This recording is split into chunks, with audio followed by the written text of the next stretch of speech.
모녀 고려 14 판사는 왜 천여억 원을 횡령한 도둑의 영장을 기각했을까? 안녕하세요. 모녀 고려에 오신 여러분 환영합니다. 감사합니다. 추석들 잘 쓰셨습니까? 이제 가족들과 함께 즐겁게 지낸 명절을 지나서 또 이제 열심히 일하러 가야겠죠. 우리 사회에서 물론 잘 사는 분들이 이제 많이 계시지만 또 상대적으로 이제 그 힘드신 분들이 또 있지 않습니까? 그래서 우리나라는 이제 가장 큰 게 잘 사는 사람들하고 못 사는 사람들의 차이가 갈수록 이제 심해지는 양극화, 또 저출산, 이게 이제 문제고요.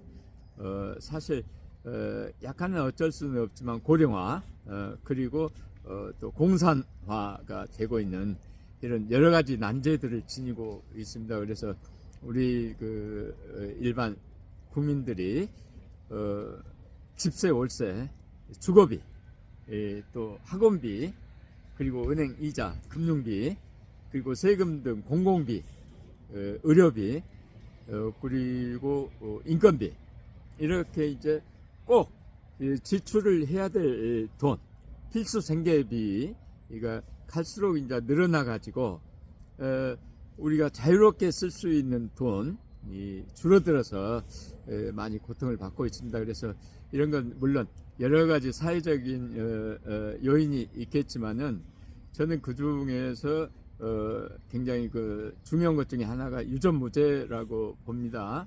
그래서 우리가 사회나 국가가 잘 살려면은 이 죄, 이건 엔티소셜이죠. 제가 이제 이렇게 필벌을 해야 되는데 이걸 이제 5만 원짜리 현찰로 죄를 다 그 면제를 시켜가지고 우리 사회를 반사회적인 그 아수라로 몰고 들어가는, 그래서 이 유전 문제는 꼭 우리나라가 이제 극복해야 될 문제고, 실제로 이 유전 문제에 가장 책임이 있는 분들이 이제 법관이고, 어떻게 보면 이제 훌륭한 법관들도 물론 많이 계시지만 일부 법관들이 그 유전 문제의 주동자이다, 이런 생각이 들어서 오늘은 여러분과 함께 법관은 왜 범인의 영장을 기각했을까요? 에 대해서 알아보겠습니다. 여러분들 유명한 라임 사태 잘 아시죠? 1조 6천억 환매 중단에 그 라임 사태 주범 김봉현은 인맥이 어마어마합니다. 그래서 동양, 전라남도 이제 장성 출신 서울 국회의원, 전 국회의원 기동민 이 국회의원하고 대통령 그 전 비서 수석 비서 최강욱, 또 다른 청와대 수석 전 수석 강기정, 그리고 더불어민주당 국회의원 이수진.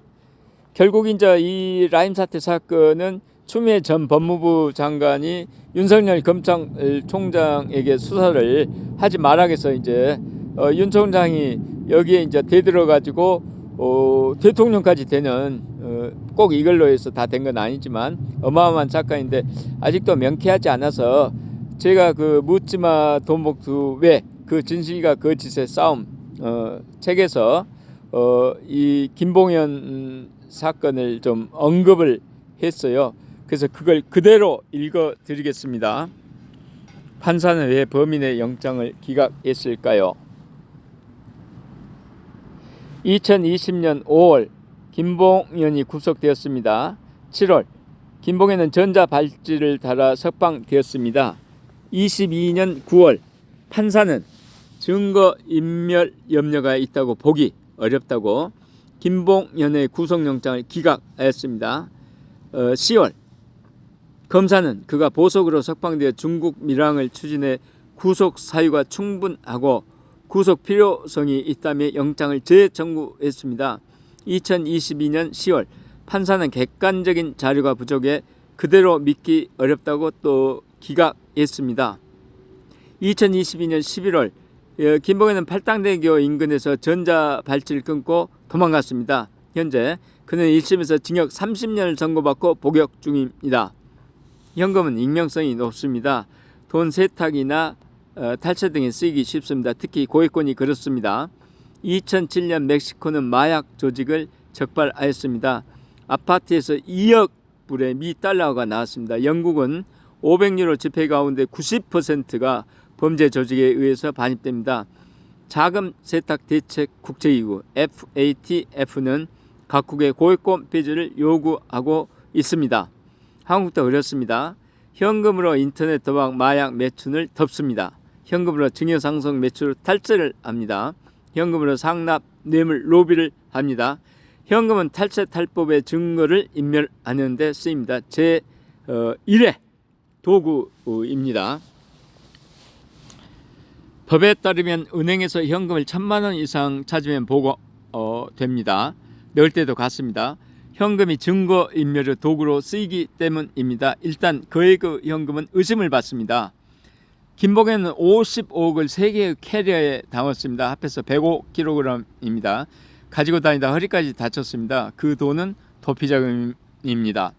도피는 왜 합니까? 증거인멸을 하려는 거 아닙니까? 그가 도주했습니다. 증거를 인멸할 우려가 없다고 본 판사들이 잘못 본 것입니다. 아니, 안 본 것입니다. 고의 또는 중대한 과실입니다. 아예 보지 마세요. 눈 감고 아웅을 하세요. 감히 판사를 판단한다고요? 간이 배 밖으로 나왔냐고요? 고발당하고 싶냐고요? 돌았냐고요? 정신병원에 입원당하고 싶냐고요? 후후 천만에요. 설명드리겠습니다.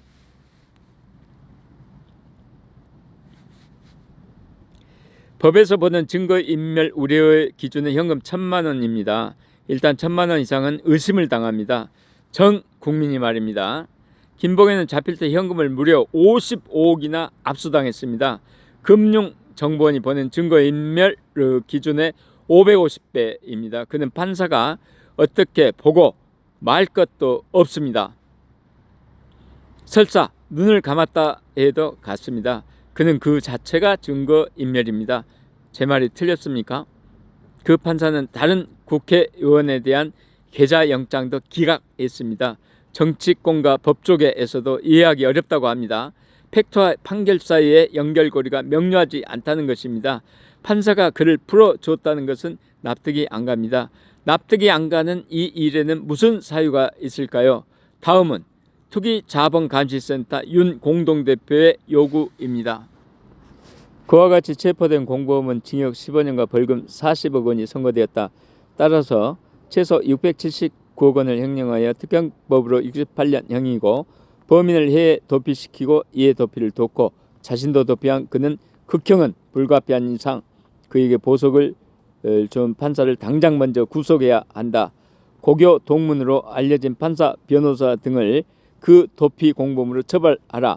판사와 함께 영장 전담이었던 어느 판사도 그 대포폰 추적 통신 영장을 기각하고 그의 1차 구속영장을 기각해 그의 도피에 영향을 줬다. 그 변호사들이 법에 따라 그가 보석 청구 대상이 아니라는 사실을 알면서도 재판부 등의 유형 무형의 압력을 행사 그를 석방하게 하고 도피하게 만들어 피해자의 손해를 야기했다. 사법부와 변호사의 기강이 무너졌다. 이들을 직무유기, 직권남용, 위기에 의한 공무집행방해죄, 특경법과 뇌물죄, 청탁금지법 위반으로 엄중 처벌해주기 바란다. 그와 같이 체포된 공범은 징역 15년과 벌금 40억 원이 선고되었다. 따라서 최소 679억 원을 횡령하여 특경법으로 68년형이고 범인을 해외 도피시키고 이 도피를 돕고 자신도 도피한 김은 극형은 불가피한 상태이므로 구속 대상일 뿐 결코 보석 신청 대상일 수 없다는 사실에 대해서는 그 누구도 반론할 수 없다. 애초에 그는 보석 대상이 아닌데 그를 보석으로 나오게 한 변호사와 판사들이 모두 공범이다. 이런 범죄로 변호사와 판사들이 돈을 버는 최악의 구조가 짜여 있다. 경찰이 상대가 판사라고 변호사라고 수사를 제대로 못하는 건 말이 안 되지 않느냐.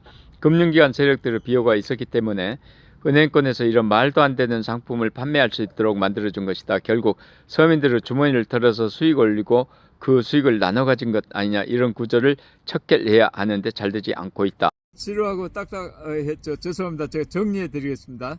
이거는 1조 6천억짜리 금융사고입니다. 그리고 주범이 김봉현 씨가 은행원이나 이제 공무원이 아니고 아마 저 깡패인 것 같습니다. 전체적으로 복잡하지만 보면은 1조 6천억의 금융사고고, 피해를 본 사람이 누구냐? 그거는 1조 6천억 펀드를 가입한 손님이죠. 그런데 이 손님들이 너무 억울하고, 그러니까 막 데모 시위하고 반발을 해가지고 결국은 이제 상당 부분은 은행에서 뒤집어 쓴 거예요. 그래서 은행에서 이 펀드를 팔 때 이 펀드를 사시면은 한 푼도 못 받을 수 있습니다. 이 펀드를 산다고 해서 꼭 그 돈을 받는 것은 아닙니다. 이렇게 이제 판매할 때 얘기를 해야 되는데 그 부분이 이제 불완전했다. 그래서 불완전 판매 책임을 들어서 은행이 전부 이제 물어내라. 그래서 은행이 물어낸 거예요. 원래는 이 펀드는 은행에서 펀드 손실을 본다고 해서 은행에서 물어주면 안 되게 돼 있어요. 안 되게. 근데 안 되게 돼 있는 것을 물어내라 한 것이니까 이것은 좀 잘못된 거예요. 그래서 이 부분은 또 제가 자세히 설명을 드릴 수는 있으나 기니까 생략하고요. 이 1조 6천억의 돈은 펀드를 가입하신 분들하고 은행, 근데 은행은 결국 은행 돈은 손님 돈이니까 은행의 손님들이 1조 6천억을 물어낸 거고, 이 1조 6천억을 먹은 사람이 누구냐? 물론 이제 범인들이 먹었지만은 상당 부분은 이제 좀 애매한 부분이 있죠. 정책적으로 이제 이 회사가 부도난 회사에 투자를 했는데 이 펀드가 그것이 부도날지 알았냐, 뭐 이런 문제들이 이제 복잡한데, 하여튼 상당 부분은 그렇게 복잡한 전문적인 분야가 있는데, 어쨌든지 나머지 상당 부분은 아마 이 폭력 조직이나 이런 사람들하고 아까 권력자들, 정치 권력자들하고 또 금융 감독 당국, 그래서 이 라임 자산 운용이라는 회사는 문재인 정권 들어와서 그냥 1등이 된, 그리고 이런 회사를 인가해준 금융감독원이랄지, 아까 이것을 주로 이 사건이 불투명하고 불확실하게 된 것은 아까 김봉현 주범이 55억의 그 5만짜리 현금을 가지고 다니면서 도피자금이라는 게 진짜 먹이는 자금 아니에요. 그게 누가 먹었는지가 사실 이 5만짜리가 꼬리가 없으니까 불확실하죠. 그래서 이제 이 부분이 불확실한 부분이 있는데, 아까 5만짜리를 많이 발행한 한국은행도 간접적인 책임이 있죠. 아까 투기감시센터가 주장하는 변호사 판사들, 어떻게 보면은 주범이 김봉현으로도 이제 보여지지만은 저는 결론은 유전무죄가 아닌가. 그래서 여기서 유전무죄를 어쩔 수가 없는 거다, 현재 상황으로. 그래서 저도 상당 부분은 공감을 하는데, 결국 우리가 극복해야 될 것은 유전무죄고, 이 유전무죄를 저는 이제 극복할 수 있다고 생각하고, 사실 그렇게 된 사례가 있어요.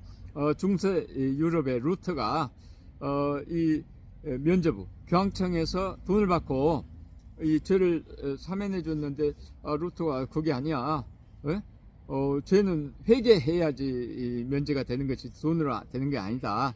그래서 결국 그 유전무죄 면제부를 없어서 새롭게 그 암흑의 중세 시대가 끝나고, 그 다음에 르네상스가 오고 산업혁명이 오고 근대 사회가 이제 된 것입니다. 그래서 이 부분의 요점은 유전무죄다. 그리고 이 유전무죄의 사실 핵심은 마틴 루터가 교황청을 불지르거나 폭파시킨 게 아니죠. 95개 반박문을 냈어요. 그래서 지금 모녀 코리아가 14번째예요. 그런데 95회를 영상을 만들려고 합니다. 그래서 사실 지금은 이제 제가 하지만은 제가 뭐 아는 것도 별로 없는데 제가 무슨 강의를 저는 그냥 이걸 했으면 좋겠다 하고, 이제 앞으로는 이 생각에 동의하시는 분들, 이렇게 우리가 규제를 철폐하고 자유주의로 가고 우리나라를 좀 유전무죄 이거 되겠느냐, 이런 분들, 많은 분들이, 전문가, 이런 분들이 오셔서 이제 이렇게 해서 95개에서 하면은, 태산이 높다, 네. 하늘 아래 매일하다. 이 세상에 안 되는 게 어딨어요. 또 우리 이제까지 다 해왔잖아요. 그래서, 유전무죄를 없애시고, 여러분들도 이제 많이 좀 함께 합시다. 예, 하여튼 추석 잘 쓰시고, 행복하세요. 감사합니다.